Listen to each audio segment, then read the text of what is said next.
In this video, we are going to talk about the top 10 best games of 2022.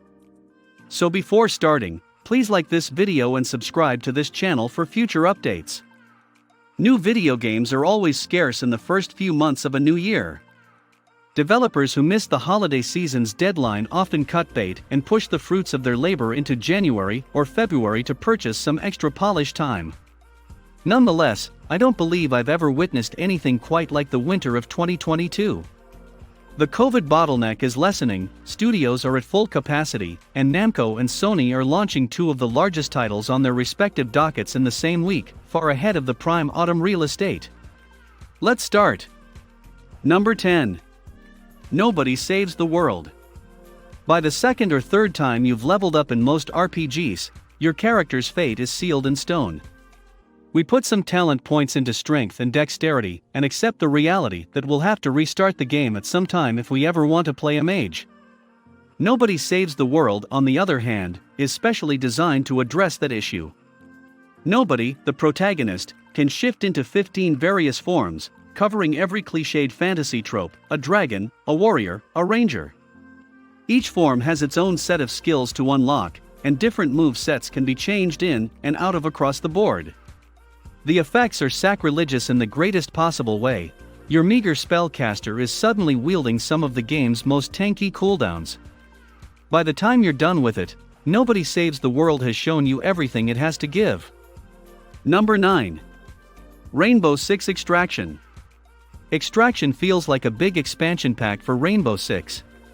The game features the same weapons and characters as Ubisoft's acclaimed first-person shooter Rainbow Six Siege, but it ditches the squad-based multiplayer in favor of a gory, viscerally terrifying alien apocalypse. The franchise's muted aesthetic has been overrun by oozing pustules, curdled zombies, and infectious muck, as you and two friends attempt to complete a trio of challenges before succumbing to the horde. Think John Carpenter's The Thing with SWAT teams as you and two friends attempt to complete a trio of challenges before succumbing to the horde. I went into Extraction with very low expectations, and what I got was a game that reminded me of the best high-stakes 𝐥𝐤𝐤 missions in terms of ghoulish, white-knuckle thrills. Were you able to save one of your pals from the churn? Number 8. Strange Horticulture.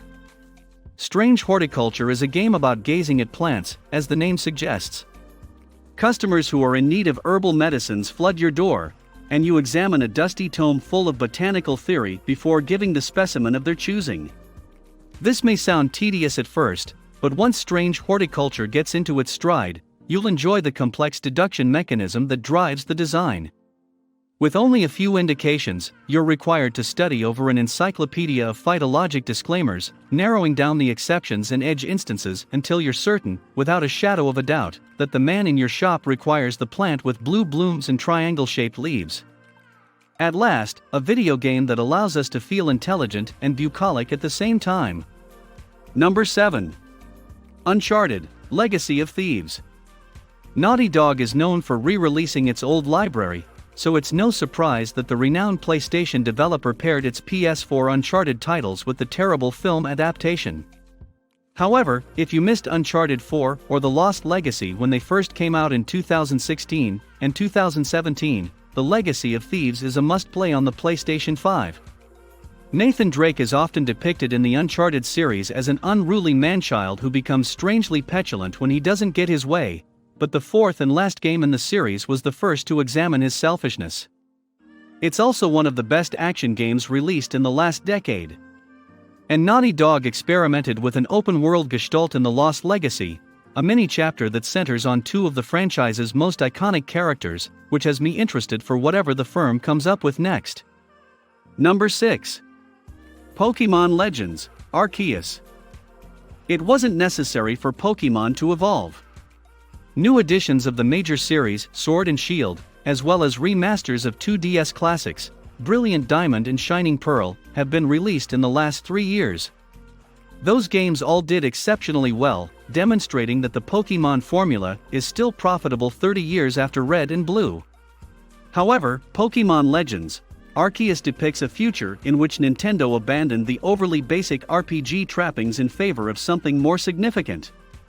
Here you are, a Pokemon trainer alone in the wilds, getting a clearer, spookier picture of what life would be like among the wild Pikachu's. Sneak up on Pokemon using a Pokeball, engage your prey without being trapped in a turn-based slog, and flee for your life after angering a massive Electrode. It's like Pokemon meets Bear Grylls, and I've wanted to play this video game since I was approximately 10 years old. Number 5. 𝐦𝐨𝐤𝐤𝐞 World. We're in the midst of a brief skateboarding game revival, which, predictably, coincides with a wave of Tony Hawk's Pro Skater nostalgia from the early 2000s. 𝐦𝐨𝐤𝐤𝐞 World isn't really influenced by those classics. Instead, it reduces skating to a two-dimensional plane on which forward momentum reigns supreme.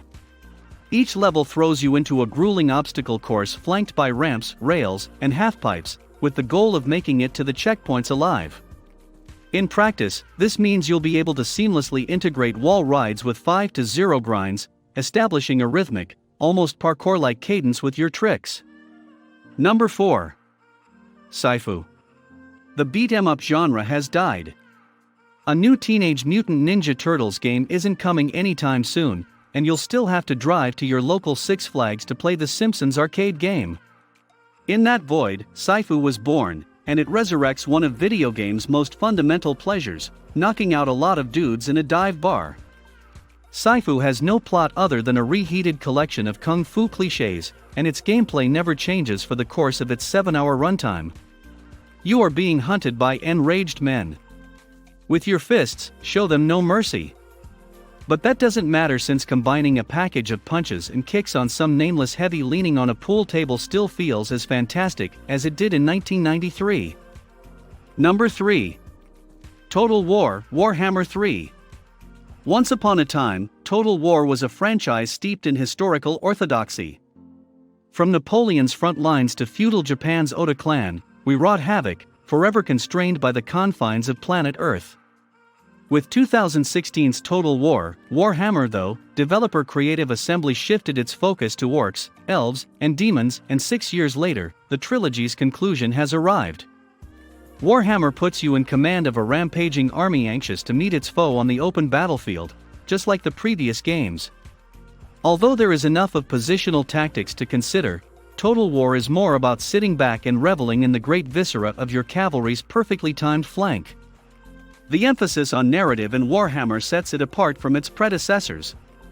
The Analects have been lifted, and Creative Assembly is free to conjure up gruesome scenarios using the various vile creatures that roam the Warhammer universe.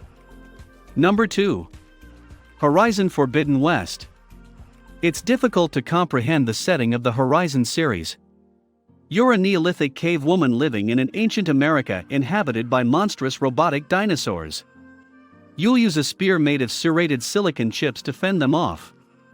Oh, and you go underground to examine what look to be abandoned laboratories of a far more advanced human culture. The original game, released in 2017, did an excellent job of weaving all of these disparate plot strands together, and Forbidden West continues the tradition. Gameplay-wise, it's still a good open-world adventure that's at its best when you're facing off against one of those aluminum-plated T-Rexes, but you'll stick around for the plot, which deftly unravels more of the post-post mysteries. Number 1. Elden Ring. Over the last 10 years, From Software has created some of the best single-player action games ever.